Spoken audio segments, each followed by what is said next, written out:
So, good day, and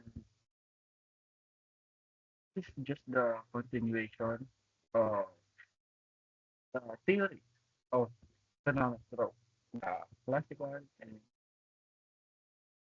neoclassical and endogenous theory in economics. So,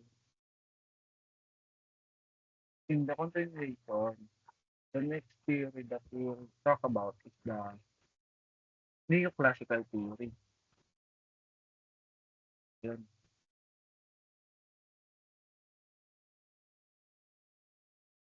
yan. The theory says that short-term economic balance happens because of changes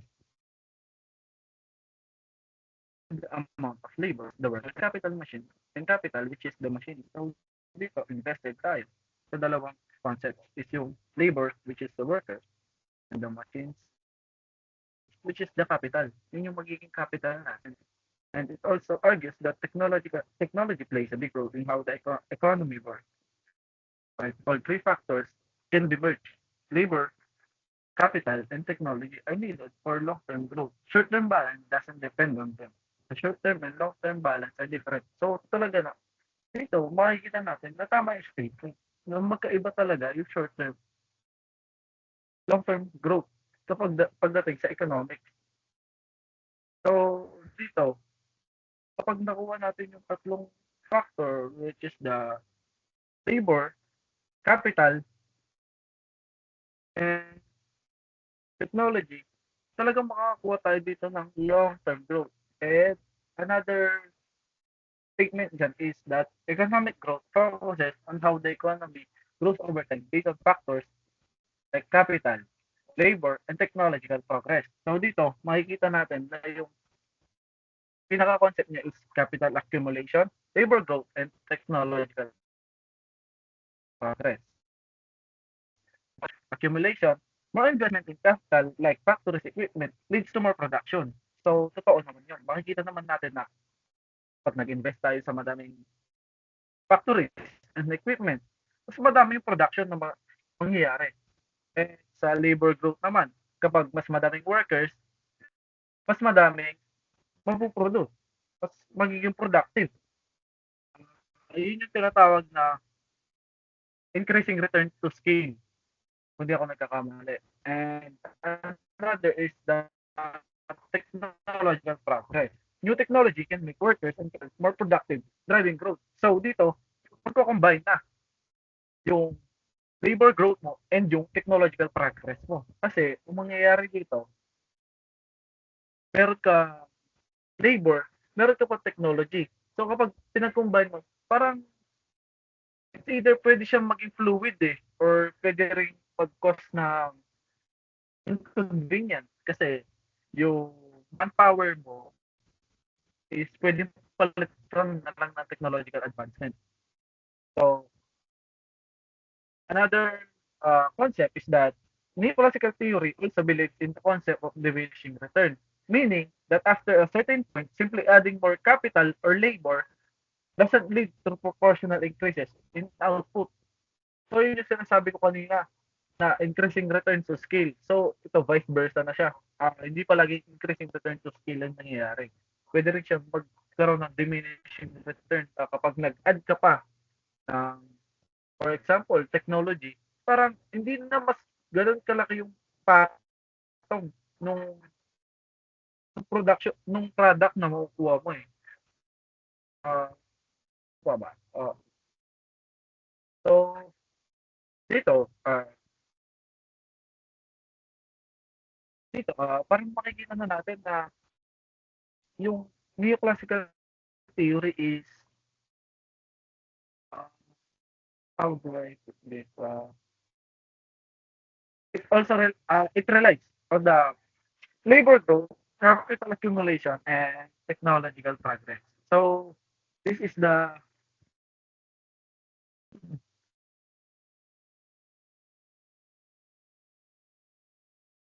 yan.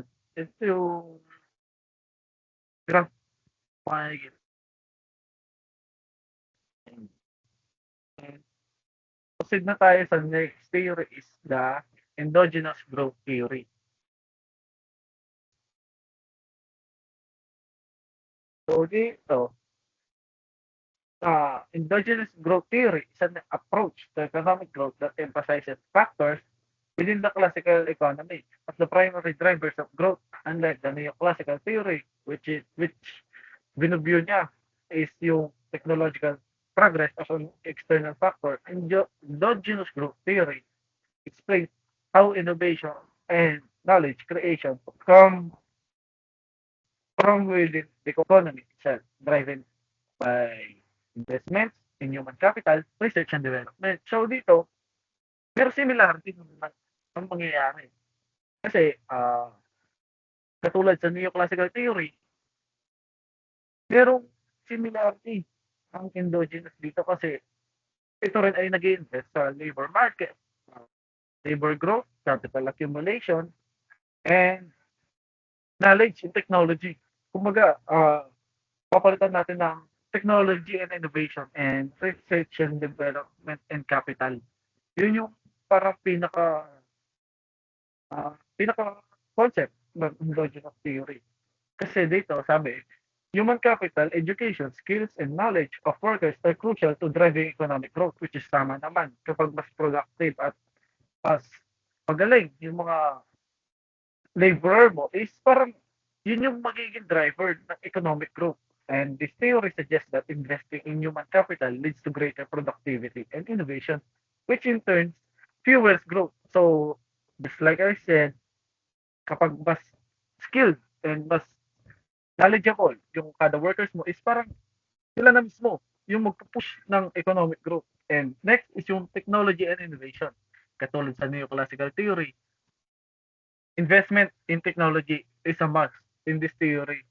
Kumbaga, ito yung uh, one of the pivotal role of economic growth in this theory. Na kapag meron kang technology tapos sinamahan ng labor force or manpower, uh, sila na yung magsisilbing or sila na yung magpupush ng economic growth sa isang bansa. And ito yung sinasabi ko kanina, no? Increasing returns to scale. Unlike do sa neoclassical theory, unlike the diminishing returns assumption in neoclassical growth, endogenous growth allows for increasing return to scale. This means that as the economic growth and more investments are made in technology and human capital, the returns can grow. Kung kanina, the returns can decrease sa neoclassical growth. So dito naman, increasing return to scale. And for the last is the R&D and capital.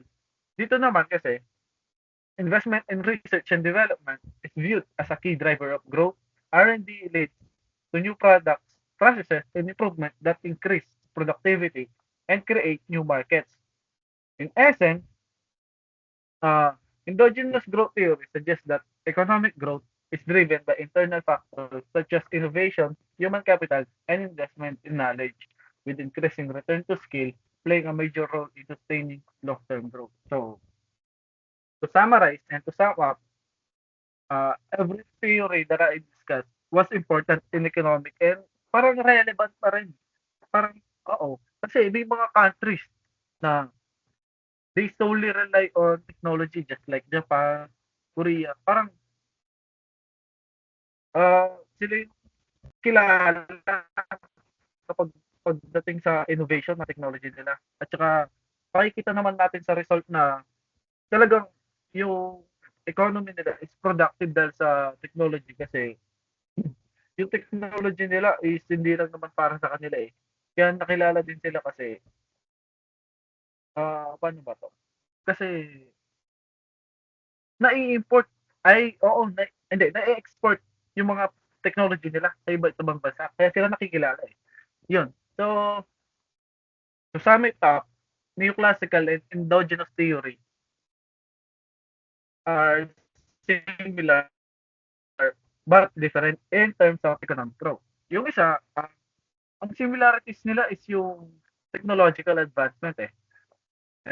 Pero ang dalawa differences nila, yung isa, diminishing returns. Yung isa, increasing return to scale. So kapag sinabi natin diminishing returns, kapag nag-add ka pa ng add, yung chances na magkaroon ka ng growth is mababa na lang, counting percent na lang. Unlike sa increasing return to scale, while kapag nag-invest ka pa, parang mas malaki pa yung balik. So, yun. Thank you for listening and have a good day.